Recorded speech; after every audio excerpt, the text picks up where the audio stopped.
ଜଗାରେ ଗୋଟେ କଥା ଜାଣିଛୁ?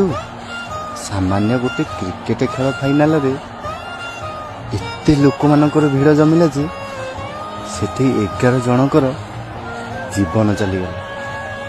ଆରେ ଜଗା, ତୋର ତ ରଥଯାତ୍ରା ଆସୁଛି, ଲୋକମାନେ ଦେଖିଦିଅନ୍ତୁ ତୋ ରଥଯାତ୍ରାରେ କେତେ ଭିଡ଼ ହୁଏ।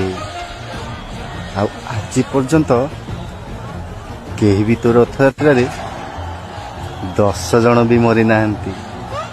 ଏରେ ଜଗା, ମୁଁ ଜାଣିଛି ତୁ ସ୍ୱାମୀକି ଘଣ୍ଟ ଘୋଡ଼େଇ ରଖିଛୁ।